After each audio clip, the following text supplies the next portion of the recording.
Welcome everybody to Hoops HD's 2025-2026 coverage. This is our first Woohoo! podcast of the season. It is our first of our many conference preview podcasts, and it's the SEC. Why not start at the bottom, maybe at the top? I don't know, depending on what you want to call it. I'm your host Chad Sherwood, back again for another season, and we've got David Dorman and John Sleek up here with me. Unfortunately, David Griggs back again this year in the center square there. All John year Teichel long. over here. We got Rocco Miller on his, from Bracket from Bracketeer.org on his other side. Joby Fortson down there on the bottom row. During the course of the season, we've got a couple other guys that'll definitely be jumping on as well. But first of all, welcome everybody. Happy college basketball season. We are recording this the evening of Monday, October 20th, 2 weeks from today. Games will be starting. And Griggs, we wanted to talk a little SEC. I think it was a decent little conference last year, wasn't it? Yes, that goes without saying. They got 14 of the 16 teams into the NCAA tournament, which I didn't think was mathematically possible. And while I didn't entirely agree with the 14th team that was selected, say they'd been left out, can we agree that 13 out of 16 would have still been pretty good? I think we could probably all agree on that. Yes. It And was the by the way, go Well, ahead. it was the strongest conference, if not in basketball history, the strongest one I could ever remember. Maybe that's not the same as saying the best for those that missed the classic lineup of the ACC, the 19 format, which I do. It may not have been as good as that, depending on how you define good, but as far as the success, as far as the quality of the play, it was basically every night of the week there was a showcase game involving the SEC, essentially from November on. It was incredible. Yeah, and on top of that many teams in the tournament, half of the Final Four came from the SEC, and of course the national champions, the Florida Gators, came from the SEC as well. And I mean, Rocco, we don't need to go back and rehash last year, although there was definitely an SEC team that I think 99.9% of the world believed did not belong in there, and all the metrics said they did not belong also. But there were 14 teams in. I wish it was 99.7. It should be 99.7, but I did hear from several people that believe they would be in, and that would include up to 8 committee members that are the only people that matter in such a decision. It's a grotesque decision. It's not representative of what the league was, as Greg said very well. It was a historic year for the league. But I think you could still pick apart even Vanderbilt's inclusion as a 330 plus non-conference strength of scheduled team, although I did like that program quite a bit. And Oklahoma going 6-12 in the league despite an undefeated non-conference was also unprecedented for a team with that bad of a league record to get in that large bid. So you could argue down to only 11 bids deserved based on those two criteria. But we're in a land right now, gentlemen, where money rules the day, money rules the NCAA, and that's how decisions get made on the selection committee. I think you're absolutely right. That is the land we live in, and we want to really turn the page forward here and talk about what we're going to see out of the SEC this year. Towards the end of the show, I'm going to get your picks as who's going to win the SEC regular season title, the conference tournament. We could probably do a coin flip among many teams, and how many bids we think the conference will get this year. But I think we start things off. And Joby, let me bring you in here. Start things off with our defending national champions, the Florida Gators, and what they've got back going this year. Because they, in my opinion, I think they look ready for another deep run. The last time Florida won a national title, they won two. And it's not, I mean, I don't know if they're my pick, but you know what? If anyone were to pick them, they are not being crazy by any stretch. They're returning the front court that I thought was the difference maker for them. With Condon and Howe. And Howe's only going to get better. I mean, Thomas Howe's going. I mean, this guy is going to really accelerate. But they lost their backcourt, and so what do? They go out and get Boogie Fland from fellow SEC mate Arkansas, Xavier Lee from Princeton. Basically, two of the highest rated. Fland was, I may have been the highest rated guard in the portal, and so and we can say this about so many teams, but assuming the pieces come together like they should, Florida's ready to have another amazing season, and the sky's the limit for this team. Yeah, Dorman, your thoughts? Do you agree with him on Florida that this team just looks poised for to, to be right there again? I'm right with Joby. Experience also plays a huge factor in the NCAA tournament, and they have that because they were there last year. They went, through all these rounds, so they'll be ready. They'll be well tested, as everyone has spoke already about. They'll be ready come NCAA tournament time. They have a tremendous coaching staff. I think their front court is going to give anybody and everybody in this country a hard time. They are big up front. They're athletic, and they're going to work their butts on defense, and they're going to really look to score on offense. They go inside, they go outside. They have big guys that create mismatches all over the court. This Gator team is for real, and they will be a huge factor come March, and a huge. There's no reason they can't be at the top of this SEC all year long. I think it's pretty clear that they're not just contenders to win the SEC. They're a Final Four caliber team, or they appear to be. I know they lost their backcourt, but they replaced it with another excellent backcourt. I think they're number one, aren't they? I don't have the poll in front of me, but it's a well-deserved number one ranking. They are not number one. They're but, not. they are up there. Yeah.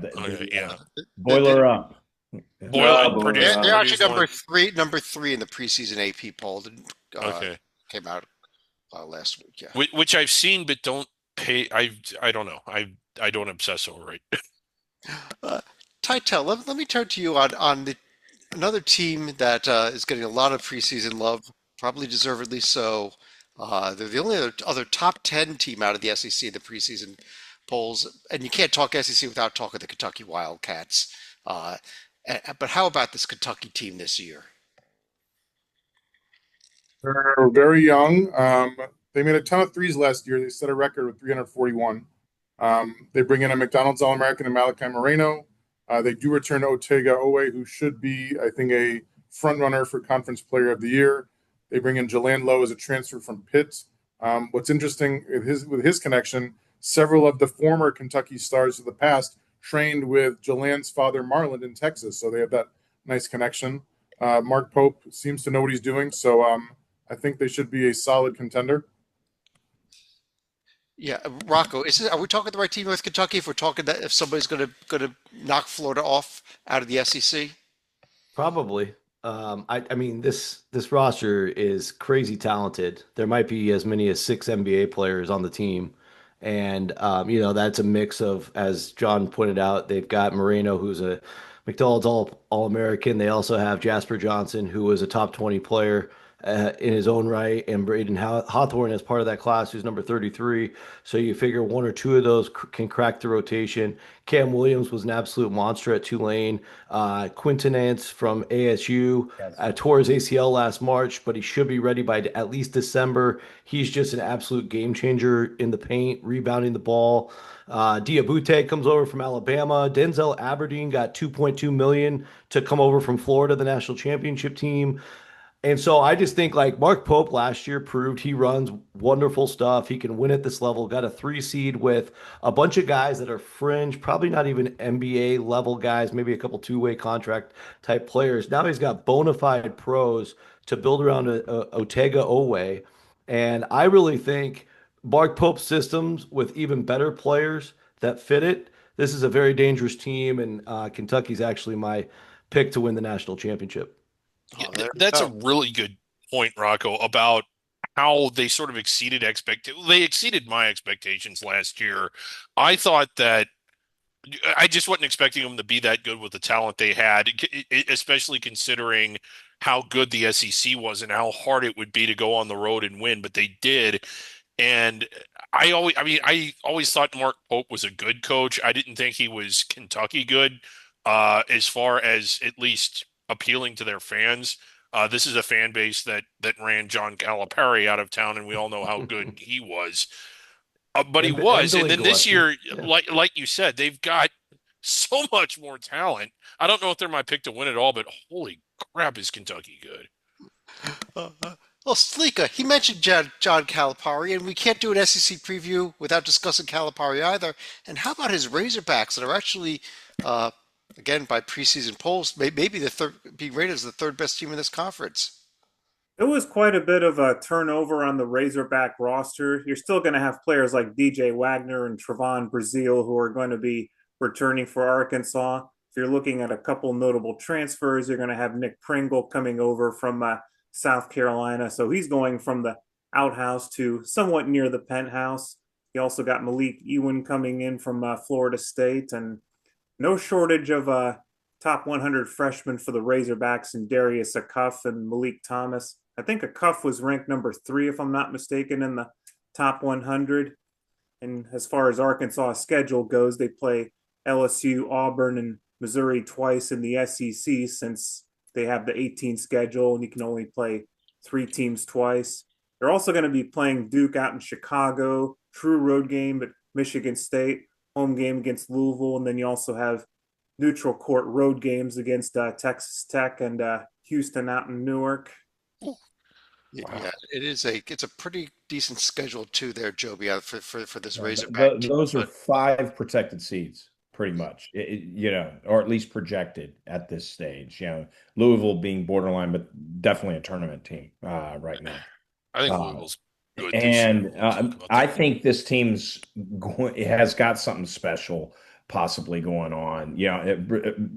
Brazil, I think, is going to really create the good defensive component returning.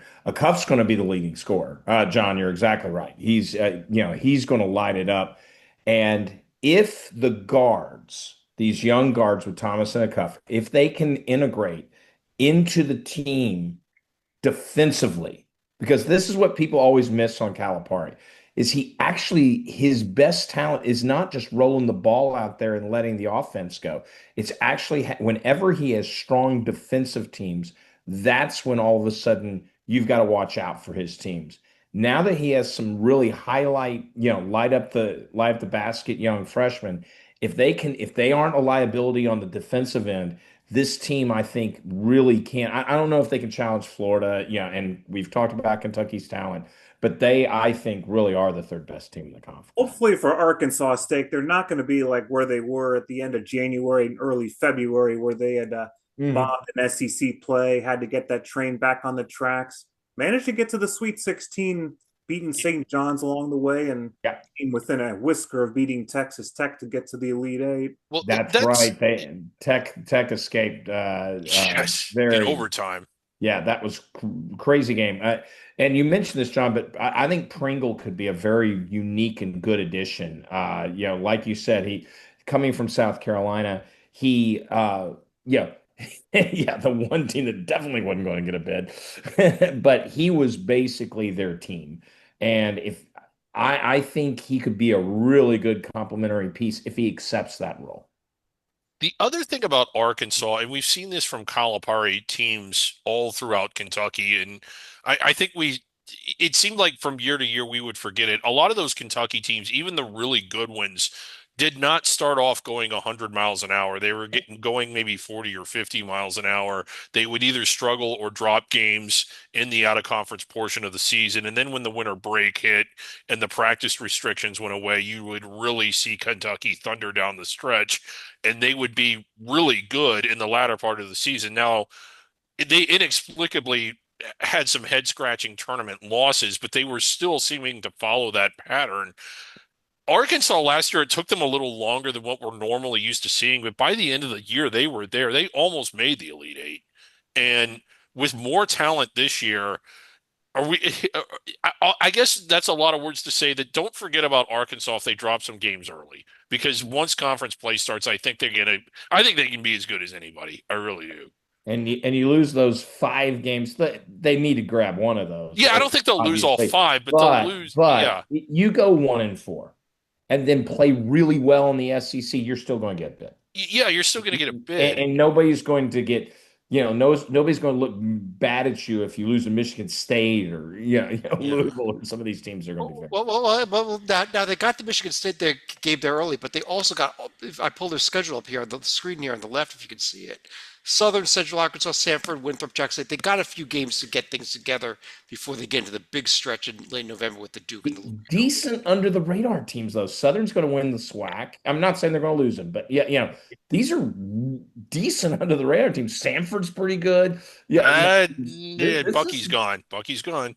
Yeah. So this is a good little schedule they have. I'm impressed. It's definitely the sort of. Well, you always now they do have Fresno who they'll blow out. No, knowing my luck, Fresno will get a rando win, and that's for you, Rocco. What a great schedule by Arkansas. I really compliment him. But he always schedules like that. Always. I mean, ever since he was at Memphis anyway, he wanted to play a killer out of conference schedule. Quick note, that team sheet that I just pulled up there, we'll be using them throughout the season, and you can find them all on the website up there, by the way, under team sheets. So if you want to look at the records and everything, the team rankings we saw there are the preseason J&G ratings. The net will replace that come December when that comes out. But Rocco, let me bring you back in here on another team that's getting a lot of preseason love, probably deservedly so. How about the Crimson Tide, Nate Oates' squad? I think it'll be better than they were last year. They were pretty darn good last year. Yeah. Didn't they hit 25 threes against BYU? Is that right? So, I think it's an interesting team. I think there's going to be a little bit better commitment to the defensive end of the floor, which has been a big point of emphasis there in Tuscaloosa this offseason. Obviously, they're geniuses when it comes to offense. Nate Oates keeps having to replace all of his assistants. He has to replace his offensive coordinator this year as Ryan Panone's the new head coach at Arkansas State. Congratulations to him. But I do think, this team is obviously going to play extremely fast. They were number one in tempo in the nation last year. And they want to couple that with efficient defense. Doesn't mean they have to hold a team under 75 or under 80, but certainly get more stops than when they're at the rate they're scoring at, and that's really the strategy behind it. He's got a bench full now of assistant coaches from the pro level. Got to meet a couple of them down in South Carolina at the Adidas event. So it should be a really exciting year, I think. Just continuing to build. I mean, nobody can outwork Nate Oates. The guy is just a psycho when it comes to winning basketball games and figuring out the new wrinkles of the game and finding the sharpest minds in the game. And now you've got Latrell Wrightsell Jr. If he can ever stay on the floor, he obviously is getting really old. So is Houston Millette, two of my West Coast buddies out here playing for the Tide. But you look at Labaron Phelan, he's going to probably be the leading scorer, comes back from a great freshman year, should take a leap as a sophomore. Aiden Holloway, the Iron Bowl transfer from Auburn, should also be obviously pretty big. And then they, on that defensive note, getting both Bristow and Bull Bowen from Tarleton and Florida State, respectively, those are huge defensive improvements, as those guys are big-time rim protectors, shot blockers, and paint stuffers. So I think it'll be interesting, because I think what you saw at Michigan, for example, last year with them playing two bigs, a couple other teams experimenting with it, that's actually going to become a big trend in college basketball. And you see Alabama's roster, 3 6'10" guys and a 7-footer with Noah Williamson, Patriot Player of the Year, coming in as well. You're going to see a lot of two big lineups at Alabama. Yeah, Dorman, let me bring up something here on Alabama as well. I'm going to pull up their schedule on the screen here, and they get North Dakota and UTSA at home, and then just forget about it. Purdue, St. John's, Illinois, Gonzaga, UNLV is going to be good. Clemson out of conference. They're going to go play Arizona on a neutral, I believe, in Birmingham. I love everything that Coach Oates does. This is one of them. We just talked about some other schools. This Alabama schedule is awesome. They play all the top teams from all around the country. They'll be well adjusted to different styles of play come March. They'll be ready for SEC play because they're going to see all these different types of teams. Purdue is as good as anyone in the country. They're going to play them. Illinois, like I just said, Nate Oates is brilliant in so many ways, and his scheduling is just one of them. And you can see right now their number one strength of schedule, as is everybody right now. Woo-hoo-hoo. Maybe not change all season though. Go ahead. Yeah, but we're starting to see this from the heavyweights in the SEC. At least we always saw it from Kentucky, but like last year, Auburn, what was it? They won 38 games against quad one opponents or something. I think Alabama's trying to break the record.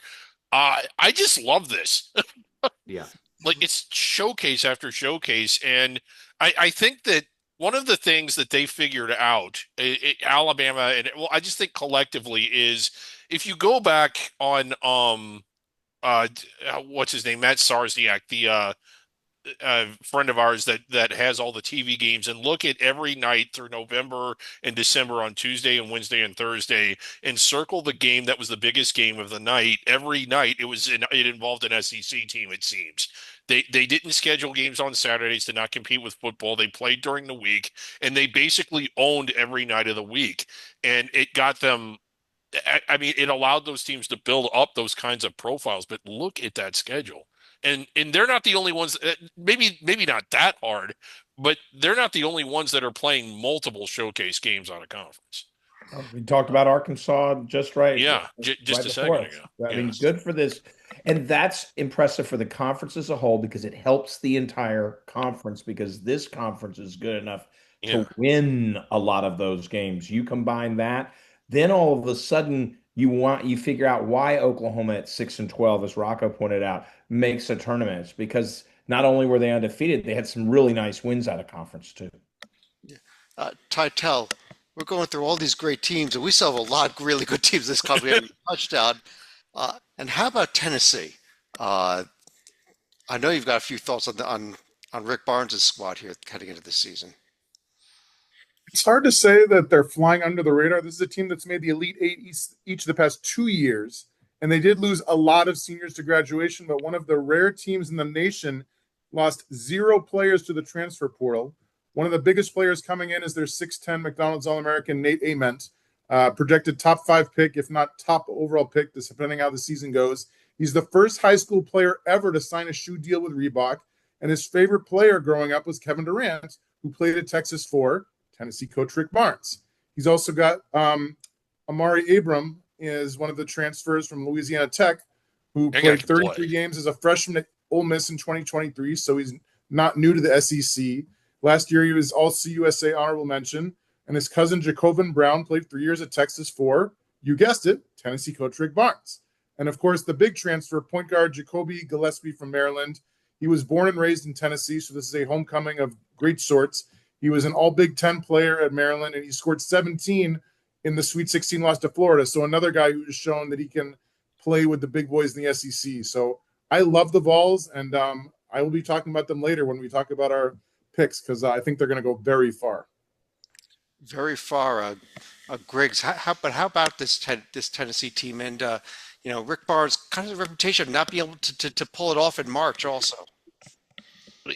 He has that reputation. I understand why he has it, but maybe it's a little bit unfair. As Tytel correctly pointed out, they've been to back-to-back Elite Eights. I think they're in the Sweet 16 or further more often than not. How is that not producing in March?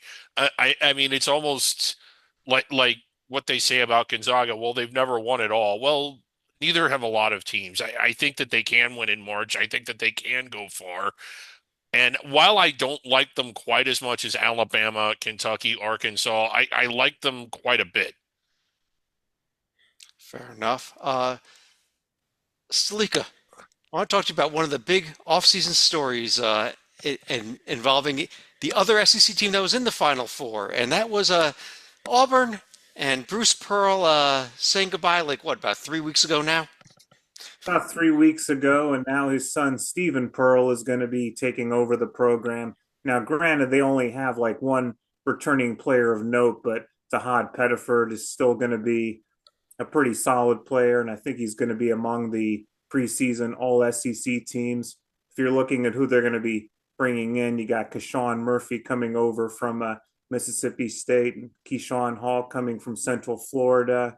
And if you're looking for some impact freshmen, you're looking at Caden Magwood and Sebastian Williams-Adams. And as far as Auburn's schedule, they get Alabama, Arkansas, and Ole Miss. So Alabama, Arkansas are going to be some pretty loaded games. They also get a return game in Birmingham against Houston, but you're not going to have a situation like last year where they literally had a fight club at over 30,000 feet on the way to Houston. Well, they actually have a pretty impressive schedule here. With also being in the Players era, starting with Oregon and Michigan, they've also got a road trip to Arizona. By the way, you throw in a game against Purdue there on December 20th. Just a little by the way. But Rocco, I thought there was danger there, I guess, with the Auburn team when Bruce Pearl announced that he was leaving. That some of the players might be running away, and it luckily did not happen for Stephen.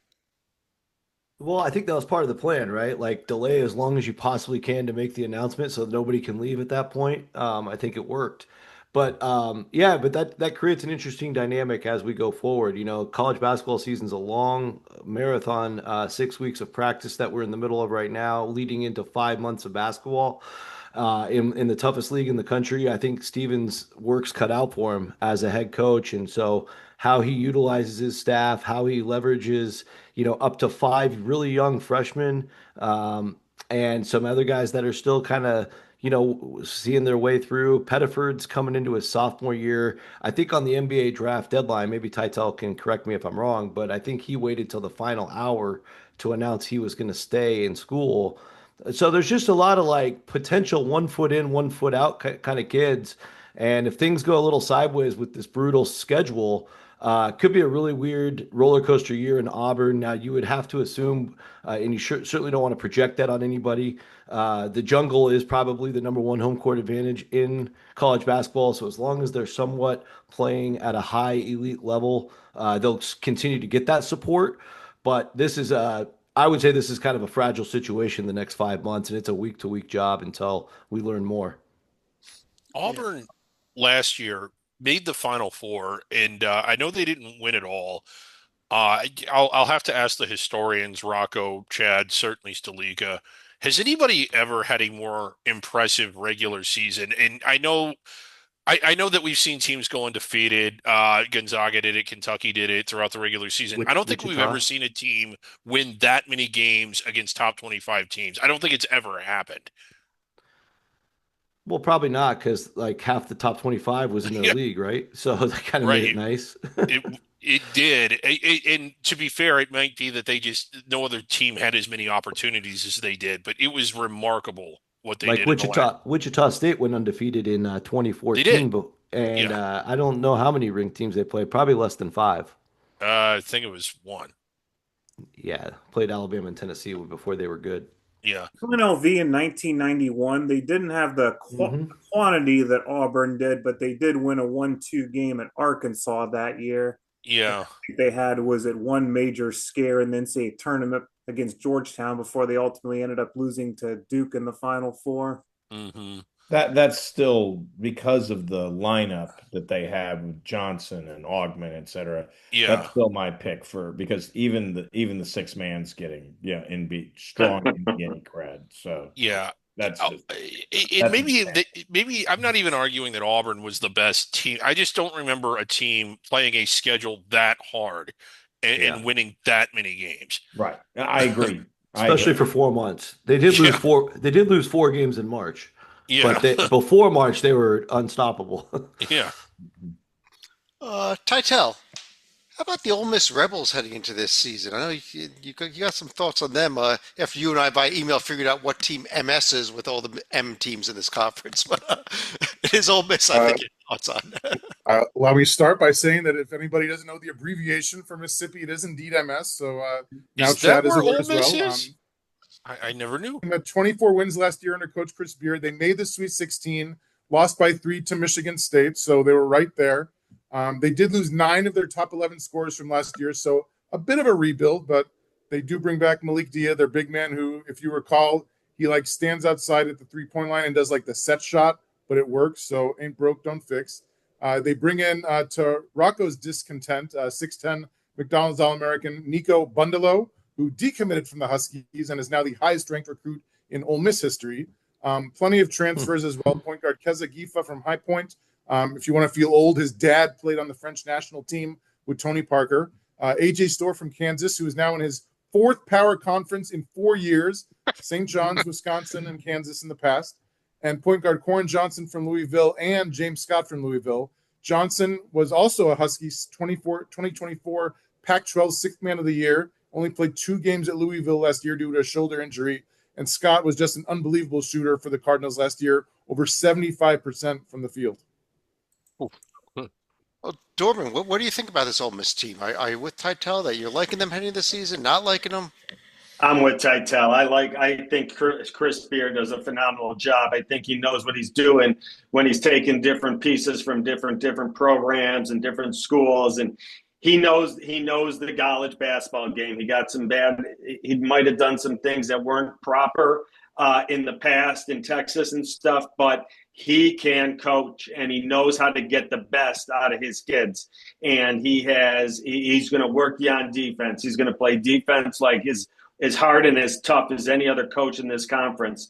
And he's going to get the best out of you. And I like this Ole Miss team. I actually think Ole Miss might be a little underrated. I think they're maybe a little under the radar coming into this season. I think they can be top 2 or 3 in the SEC. And obviously, as we've said all year, that'll say a lot. But yeah, Ole Miss is for real this year.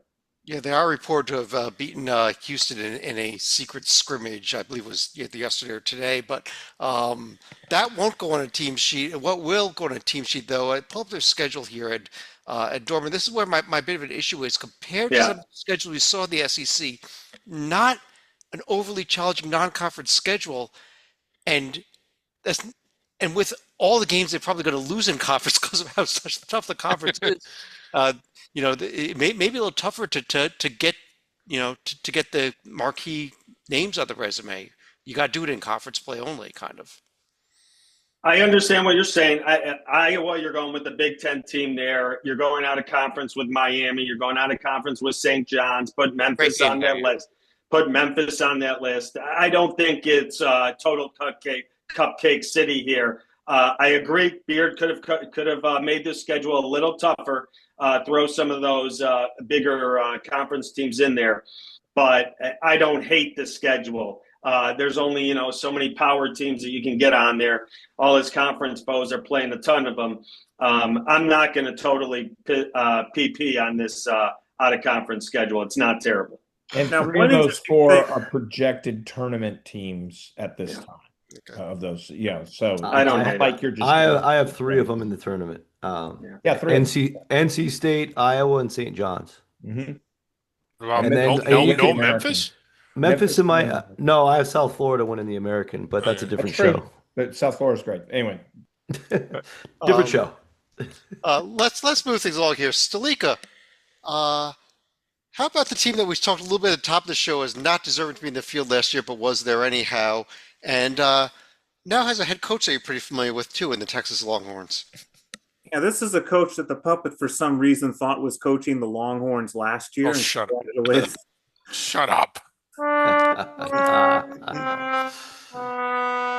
It was a long summer. I forgot that it was that. I forgot. Yeah, shut up. As far as what Texas is bringing, Do not like from last year, you're going to have Tremont Mark, Jordan Pope, and Kendall Weaver, who are all in the game where they ended up losing to Xavier in the playing game in Dayton. But as far as what Sean Miller is going to be bringing with him to the 40 acres, Dalen Swain made the trip from Victory Parkway down to Austin, along with Sean Miller. And he's also bringing in Basil Traore, who was originally supposed to be center for Xavier last year via Long Beach State, but had an ACL tear and sat out last year. Simeon Wilcher is another player that came in from St. John's, and he'll be part of the Longhorn roster this year. And as far as who's going to be on their schedule, they're going to open the season in Charlotte against Duke. They'll be part of the Maui Invitational, where they'll be on the same side as Arizona State, Washington State, and Chaminade. And they also have a home game against Virginia in the ACC SEC Challenge and a road game at UConn before they get into SEC play. Has Yeah. has anybody ever had an easier path in the Maui Invitational No. to the championship game than Texas this year, with Arizona State, who's arguably the worst Big 12 team, and then Washington State in the semis, who's probably eighth place in the WCC. It's just unbelievable Well, free ticket to the championship game. the problem, Rocco, though, is the other teams, Seton Hall, NC State, USC, Boise, where there's not a lot of power in the Maui at all this year. It's I think NC State's going to win it, but that's okay. I'm going to get to this later, Rocco, but if you think that field is easy, look at the battle for Atlantis when we get to Vanderbilt later on. Hey, St. Mary's is probably better than most of the Maui teams, but that's okay. Joby. Let me ask you a question about Texas, though. We saw Sean Miller left Xavier, came back to Xavier. Mhm. Is this going to be the right fit for him here in Texas, or I don't know, to be so hard to honest. coach there? Texas, as we know from both Barnes's end and Shaka's experience, Beard was a whole different thing, as we know. But they are Texas fans have a little bit of they think it's football and basketball. They think they are worthy of repeated Final Fours because they spend the money for it. Sorry to clue you in, but you're not. In either sport. In either. Well, the Texas football, you probably should be demanding that. In a year in, year out. Basketball, guys, you shouldn't have been in the tournament last year. I'm just going to be blunt. I just hated their inclusion. Awful. But It was terrible. But the I think Miller's going to suffer the same fate that Shaka did. It seems a little round hole square peg sort of thing. I feel like they need, the coach that fit him was Barnes. I feel like that's kind of what'll work there. And Miller with his slick, I just don't think it fits the bottom line. Well, good news. Good news for Salika is he'll be back at Xavier again in 5 years. I was just going to say, Come back you're to talking Xavier. about a place that fired a coach who got a protected seed the season he was fired, which is just astounding. Although Kentucky did the same to John Calipari. But I was about to say, Xavier will take him back. They always do. I would not say that if you were looking at the roster construction that Xavier has had the past couple of years, but we will get to them later in the week.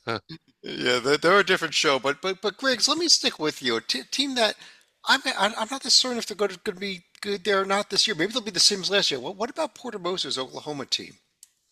Well, last year, as you recall, they were on fire out of conference. So I think they went 13-0, and it wasn't a pastry cart. They had some notable wins. They barely snuck in. They're having to replace all five of their starters, which is not a unusual problem these days. They are packing it with some guys that showed out at some lower level programs. Xavier Brown, if I'm not butchering his name, Nigel Pack, Tay Davis, all really good players. So they're replacing those pieces, but in the plug and play system, I think they're good. There's reason to be optimistic, but they're not as good, I don't think, as anyone that we've discussed so far. Okay, not It's as just good. amazing Bears calling is a Mike loss. Bray that you would say Notre Dame is a much smaller program Yeah. than Oklahoma. It's just crazy what's happened Yeah. to that program. So Mike Dorman, Bray is not there anymore. is this Oklahoma team good enough to be a tournament team again then this year? Yeah, and I think that we've seen Or that. Greg, whoever. Oh, I'm sorry. I thought you were still talking to me. Go ahead. Oh, okay. Well, and I think that we've seen that, if you play well in November and December, even if you struggle to get wins, which the Sooners did, they only had 6. The committee will consider how hard the conference is, but they're going to lose a lot just because everybody we've discussed is better than they are.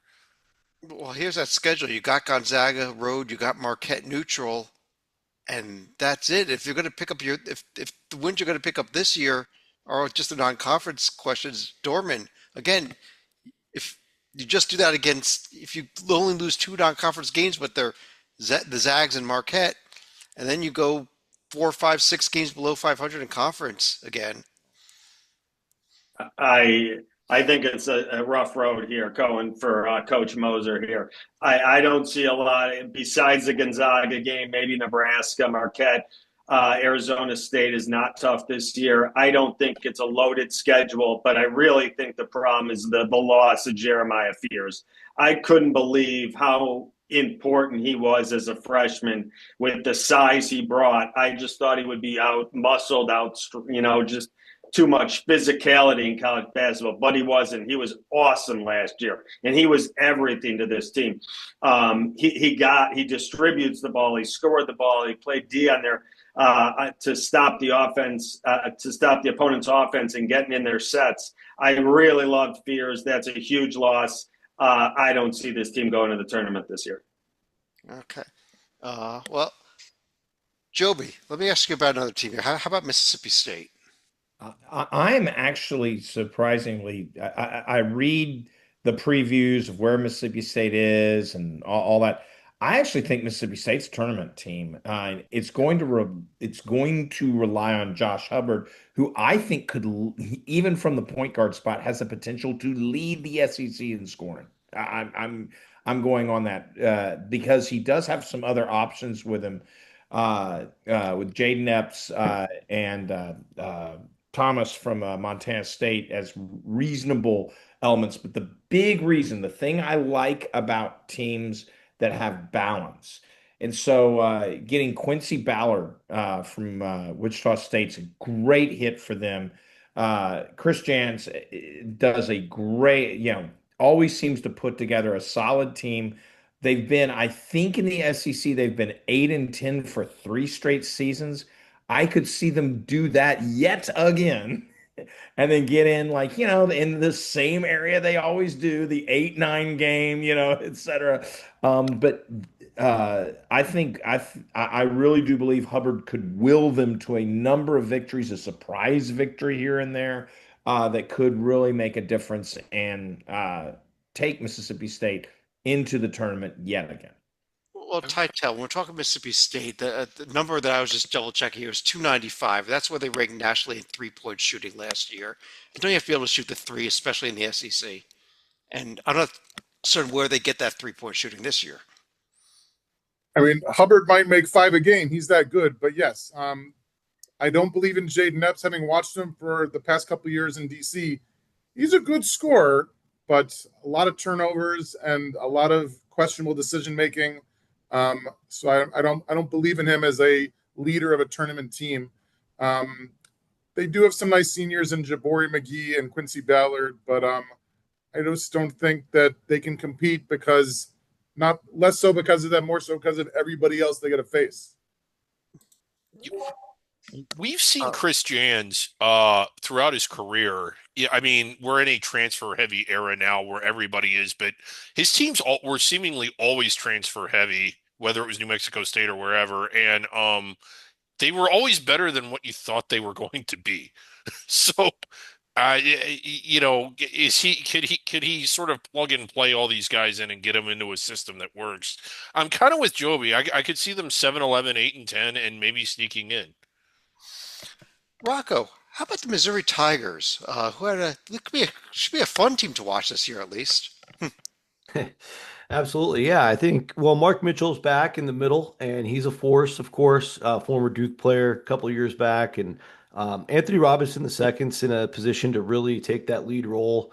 We saw a couple of great guards there last year that departed with Caleb Grill, who was just a lights out shooter, and obviously Tamar Bates, who I think is got a 2-way contract in the NBA now. And so, and then you sprinkle in Sebastian Mack, who quality, hopefully takes another year of maturity, getting away from Mick Cronin and into Dennis Gates' system. And Javon Porter coming over from LA with him from LMU. So I think Mizzou's definitely strong enough and talented enough, both on the interior and in the backcourt, to be a tournament team again. I just think the way last year ended rubbed me a little bit the wrong way. I think at the end of February they were They were a surging 5 seed, looking like a Final Four contender, in fact, and then just kind of fell apart late. And then, of course, losing in a thud of a game to Drake in the NCAA tournament. What Dennis Gates and this program needs to prove to me is that they can keep getting better month after month. I have a feeling they're going to start fast again, certainly tournament level roster, but I'm really curious to see how they can finish this year and if they've learned from last year's experience. Yeah, they're They another did team. pretty good last year. They only won 8 games the year before last year. I know it was a thud to Drake, but Drake was pretty good. They Drake do was have a very good. fairly easy schedule. They actually start with a road game opening night at Howard. So shout out to them first of all for playing that game at Burr. Titel, you going to be there first of all? It's a MEAC bonus game, Chad. Yeah. It is. I'd like Yeah. to. I'd like to be. I don't know if it's going to end up being a big day across the nation with elections and stuff, but I'll see what I can do. But they do have a games against Kansas and Illinois, both neutral course. But that's pretty much it for the non-conference schedule. Okay. So I do agree So with Rocco Kansas that is, yeah. we could see a very big record out of this Missouri team when we get into conference play, at least. Absolutely. And the Kansas game in Kansas City is going to be fun. Definitely. Dalika, you hinted about Vanderbilt earlier. Let's talk about them. Well, the good news for Vanderbilt is you are going to have a couple double-digit scorers returning from last year, and Tyler Nickel and Devin McLaughlin. Other than that, you're going to have a couple transfers coming in. You got Mike James, who came in from Louisville, who played for them 2 years ago during their doormat days. You've also got George Kimball III, who was a high scorer over at Eastern Kentucky, and Frankie Collins, who had spent time at TCU. And then you have Titel's favorite freshman in Chandler Bing. So I don't know how that's going to translate as far as people who've watched Friends in the past. But as far as Vanderbilt's schedule, they're going to, again, this is part of the field of Atlantis I alluded to, where their opener is going to be against Western Kentucky. Then you have either VCU or South Florida. And then on the other side of the field would be Colorado State, Virginia Tech, Wichita State, and St. Mary's. It feels like Atlantis was so yesterday, and what's in today is the Players Era fields in Las Vegas, where teams like Alabama are playing now. Yeah, we're gonna be doing a show in a couple of weeks here, previewing all those events, and the Players Era is going to be a hell of an event this year. It's going to get even bigger next year, possibly, from what I'm hearing. But this Vandy team, though, Joby, they loaded up with I thought a bunch of good transfers, but also guys with some history of injuries. So I think it may just depend on if these guys can actually be healthy. Maybe the key to the season on it for Vandy. Yeah, they got Brecky from Cornell. That's a nice little, that's a nice little, or not little, nice player coming in, as well as Frankie Collins. How they, this is a little broken record because, say about every team that practically in this age of portal transferring, but do you put the pieces better? Uh, you know, do you put them well together? Byington actually, after the disaster that, in my opinion, that was Stackhouse, he's done actually a very good job of putting pieces together that weren't his to begin with in a lot of ways. Weren't the puzzle pieces that he recruited. So, I have I have a little hope for Vandy to do something just by having a disciplined roster. They won a lot of games last year that they weren't supposed to. And so we'll see if that was a one-off, or if this is just, hey, a well-coached, well-disciplined team that, plays great down the stretch of games, which is what they did. They won a lot of games where they kept their head and the other team didn't. And some of them like Tennessee, some real legit teams. I think the counterpoint there is they won just enough games to get in. This True. was a team that we had potentially locked in the field and nearly unlocked themselves by faltering down the stretch. Yeah, I got to tell you though, having just been in Nashville this past weekend, during which time Vanderbilt knocked off LSU in football. Nashville is now a football city anyhow. The Vanderbilt's a football team. It's no longer a basketball. And we'll be talking You laugh, but it about probably basketball is teams. true. We'll be talking a lot more about basketball programs that are now football teams when we get to the Big Ten. But let's Dorman, let's talk about a little buckyball here in Texas A&M. Buckyball. Well, Chad, Buckyball is coming to the SEC this year. Coach Bucky McMillian has left Samford University this past offseason for College Station. Bucky brings his up-tempo, real aggressive, high-flying style to A&M. It's going to be a lot of fun. I think it's a great system that the SEC will enjoy. Fans will like the games. Coach McMillan brought Samford to the NCAA tournament in 23-24, if you remember. He had a real talented, real experienced team. They almost knocked off Kansas in the first round. It was a great game. They lost by a couple. Some names. A major transfer Bucky's going to be using this year will be Pop Isaacs. If you remember that name, it's from Creighton. He had an injury last year. He had a bad hip and he had to have surgery. But before that, in the year before, averaged almost 16 points per game at Creighton. They also bring in a real good athletic 6'9" wing, Mackenzie Mbako. He played in Indiana last year. He would have been an NBA draft pick, probably a second rounder, but he said no to the NBA, wanted to stay in college. So he'll be on this A&M team. Marcus Hill from NC State. Is another nice piece Bucky's got this year. He brought about 11, 12 points per game. ACC experience, power conference experience. He'll be good. Rashawn Agee from the Chicagoland area. The city also brings a ton of experience in scoring. He was at USC last year. He scored about 10, 11 points a game, but he scored, I think, over 1,000 in his career. He really knows how to get the ball in the basket and take the ball to the basket. Jakari Lane, also, if you don't know that name, he played at North Alabama last year. This is one of the kids I really think can make the step from under-the-radar schools to a major factor in a power conference. It's a big, athletic, physical kid who will also rebound under there. The problem I see for Bucky is historically he's used a lot of guys in his system because he goes really strong. He goes all at you, offense and defensively, 5-6 minutes, and then it's almost like a hockey substitution, 5 in, 5 out, 4 in, 4 out. So you got to really be deep, and he doesn't probably have the depth right away to compete in the SEC this year. But I love his system. I love his coaching. I think he will eventually get there. If the SEC wasn't absolutely loaded, like we've all said, I think he would have a team that's maybe his tournament projection. Right now, I have him outside, but I think Texas A&M has the right hire and the right guy in place. Well, I think the big question, Rocco, is will buckyball work at the SEC level like it did at the SoCon level? Not to the point where they'll win the league immediately, but maybe in like 2, 3, 4 years when he gets, kind of like Mark Pope last year, he got the foundation and the fabric in place.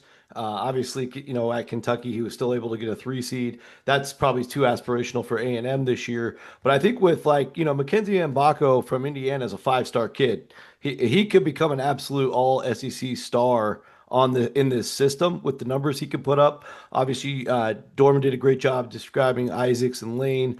And Federico, I covered him in the Sweet 16 for Texas Tech last year. He's an elite defender. So, obviously he's probably only going to get you 20 to 25 minutes a night.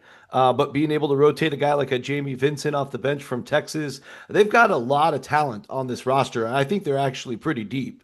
I think they're 11, 12 deep. So they got to figure that out. They've got a sneaky Spanish-born player that played for Real Madrid in Ruben Dominguez. He can shoot the lights out. How fast he adopts to college basketball, I think will matter as well. So I think this team is dangerous enough to be a top 20 team legitimately. And I think they also could be lost for a while and barely make the tournament or barely miss the tournament. It's really hard to say right now. I want to get your opinion on this, Rocco. Will buckyball? I know Chad already asked this, but do you think it will be quite as spectacular as it was at Samford? This 10, 11 deep roster that's running all over the floor and just almost a revamped version of what UNLV used to be. Not to that extreme, but it felt that way sometimes. A really exciting team because while no one in the SEC plays quite like that, I think there's more athletes here. There's better defenses here that maybe are a Yeah. little more equipped to handle that style. It isn't quite the same as playing against, Western Carolina or somebody like that. I, Citadel. yeah, I think it definitely can be because, like you said, these are like premier athletes. SEC level basketball is effectively semi-pro basketball, if Yeah. not like I think every team in this league has at least one NBA player. I honestly do. I heard Yeah. Chris Beard said that the other day. I totally agree. And so, with that elite level of athleticism and the fact that teams in college basketball, we'll see if this evolves over time, but historically struggle with stopping and slowing down fast breaks. There are some really good teams at it, like your Purdue's, like your St. Mary's, but the common college basketball team doesn't figure that out very quickly. And so just throwing bodies like ultra elite athletes in waves at other teams, I love the strategy. I think it's got a real chance to work. Absolutely. Joby, I'm not seeing any preseason love at all for Georgia, just like we didn't see any for last year. And they just started winning games last year, though, and they seem to just find ways to stay in the hunt and end up in the field somehow when we kept to expect them to completely fall apart. Is Mike Wake going to do it again this year? The same thing. Well, they are a guard centric team, and it's going to happen again. Again, Jeremiah Wilkinson from Cal and Marcus Millender from UTSA. Um, I just don't believe in them. I'm sorry. I'm in the same We didn't, spot. but the players, We didn't nobody believed them last year. last I year. don't believe in Yeah. them again. And the somebody's got to lose games in this conference. And there are two teams we're about to mention which will lose every game, probably except against each other. But besides that, somebody's got to lose when they're, when you're playing, like I said, I like Mississippi State. Well, I think Mississippi State beats Georgia. Yeah, yeah. Sorry, regardless of where it's played. I haven't checked the schedule, but Ole Miss will beat Georgia. Yeah, just Vandy should beat Georgia. I mean, it's. I just think Georgia's a step back. Sure, they'll get a win here or there. They'll beat, yeah, they'll get a random night in Athens where, they take down the Vols or something. But I think overall, they're going to be collecting too many losses to do what they did last year. Norman, I know you've got a few thoughts on them also. I want to pull up their schedule before I go to you, though. A little interesting quirk of notes here. Georgia gets South Carolina twice, and LSU only once, but it's a road game. It's a chance to pick up two road wins right there with South Carolina and LSU just by a quirk of the schedule. But I know you had a few thoughts on Georgia also. But to the schedule point, it is an easier schedule than we've seen all night. But I think for this younger team and transfer team, it gets them a chance to gel. They don't play any crazy powers. There's some tough games. Georgia Tech is going to be a tough game. Xavier is going to be a tough game. Florida State's a tough game, but nothing they can't really get over. So I think he did a real nice job, Coach White, scheduling this. I agree with Joby that this team, the Bulldogs, are not going to be necessarily tournament team this year. But I will say help is on the way. They have a 6'9" kid named Jake Wilkins, the son of Georgia legend and NBA superstar Dominique Wilkins. He might only be in Athens a year, maybe two max, but I am understanding and being told his talent is out of this world. And him alone, with a little help from a few other guys, might be able to get Georgia over the hump. I don't think they're going to the tournament, but I think they're better than they have been in Mike White's tenure. And stepbrother of Isaiah. Correct. One of the things about this schedule, Chad, if you Gerald. can, I'll Yeah. pull it back up again. Go ahead. yeah, pull it back up. They have a game this year, and you just sort of wonder. We all love rivalries. We all love the intensity, but sometimes rivalries get a little too hot. That game on November 21st, win or lose, how do they come down from that emotional just That's a game. question for Salika. Yeah. Do we want to let the audience in on the We'll get joke? to this Because not during many the Big people East get this. preview. Yeah. This is the SEC's turn. Right. Just real quick, it was probably about 15 years ago now. ESPN was having a rivalry week, and one of the games they were highlighting was a Georgia Xavier non-conference game. And since then, it's been one of our favorite rivalries because Georgia Xavier. I mean, of course, but Yeah. Titel, we have now completed all teams that were in the NCAA tournament last year of this conference, and only 2 left to go. But real quick here, first of all, LSU. Any chance they make any type of run at the bubble this year, in your opinion? Like the CBC crown bubble, or like, or like Yeah, I mean, do you see anything you like here? I mean, is there anything you like at all about the program, about the yeah, team? I love the transfers. They got the Summit Player of the Year in Markel Sutton. They got a great point guard in Dede Thomas Jr. from UNLV. They got a first teamer from the the CAA in Rashad King. That and a bag of quarters will get you a bubble in the crown, I think. Yeah, and Rocco, South Carolina down there, Lamont Paris. I maybe doesn't deserve it, but because of how hard this conference is. But this could be his last season if he doesn't find a way to outperform expectations. I think. Yeah, You mean not finish last? I said outperform expectations. Yeah, I don't Rick know won about at the crown. I haven't heard his name mentioned in that light yet, but we'll see. Obviously, you probably don't want to get last 2 years in a row. I was really impressed with them. Like, despite being so undermanned last year, they had some amazing performances late when they pounded Arkansas, for example. They just play tough. He teaches these kids in a good way. He's obviously a great developer, so that's hurt him in the portal era a little bit. But they've got some talent to work with. I don't want to count them totally out. They've got my boy Norden Kapich. UC San Diego, lights out, big man shooter. Obviously won a lot of ball games in La Jolla, different level here. But Michi Johnson is on his double boomerang bounce back. He's done 2 South Carolinas and 2 Ohio States. That's hard to find. So yeah, obviously a lot of experience. Kobe Knox can play a little bit. Comes from South Florida. I'm not a big Mongolia Mike guy. He played here at San Francisco. He just doesn't want to take the big shot when the game's on the line.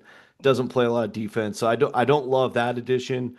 So we'll see. Like, I think they're gonna fight hard. They're gonna win a couple games they're not supposed to. Probably right that they're gonna fall a little bit short of the tournament. I also think there's a potential upset special late in their non-conference schedule where South Carolina State's going to be making the 30-mile trek from Orangeburg up to Columbia. That was a team that nearly beat Georgia and Xavier last year, but weren't able to pull off either one of those games. But if the Bulldogs win that one, Lamont Paris' seat is going to be white hot in Columbia. Coming off of their game at Clemson, the game before that too, so they're coming off of a big rivalry non-conference game. So just throw that out there. But that's it. That's all 16 teams. So what I want to do here at this point is run through each of you with 3 questions. Number 1, who do you think your regular season champion is? If you want to throw a tournament champion at me, feel free to, but that's so hard to predict at this point. Number 2, how many bids do you think this conference is going to get? If you want to list all the teams, you can, but you don't have to because we'd be here all night if we all listing 15 teams each. And also any other final thoughts any one of you may have about the league. And Titel, let me start with you tonight. Number of teams will make the NCAA tournament. I'm going with 12.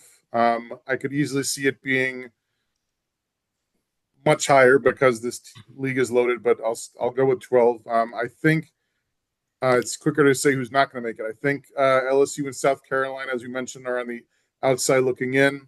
I don't believe in the Sooners this year. I barely believed them in last year. And while if Dominique Wilkins was on Georgia, I'd pick them. But son of Dominique, I think I'm going to leave him out. But the other 12 make it. As far as a champ, I think that I'm going with the Vols. I'm a little biased, maybe a lot biased. One of my first season previews back in September was with their assistant coach, Amaro Morgan. And he says, like, they're not satisfied making the Elite Eight. Like, they really want to take it up a notch. And I believe in them. Barnes has shown finally that he can win games in March, and several of them at a sitting. They play great defense. They didn't lose anybody in the portal. So I'm going Vols. And then as far as a fun fact for the SEC, I don't know that I have one that stands out for me. I guess if I have to go with the money aspect, I heard that Boogie Fland, the Arkansas player now transferred to Florida, he's getting over $2 million in NIL. He missed half the season last year. Does he have to give back half the money?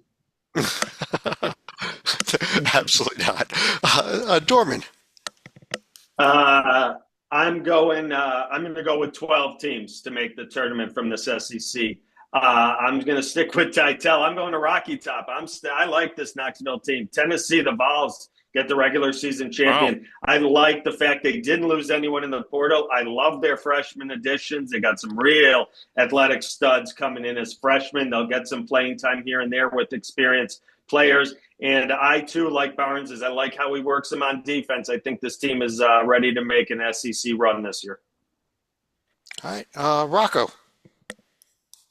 Yeah, so similar story here. 12 teams in. I would say out of the surprises in that group, I have Auburn slipping all the way to 10th and getting a 9 seed.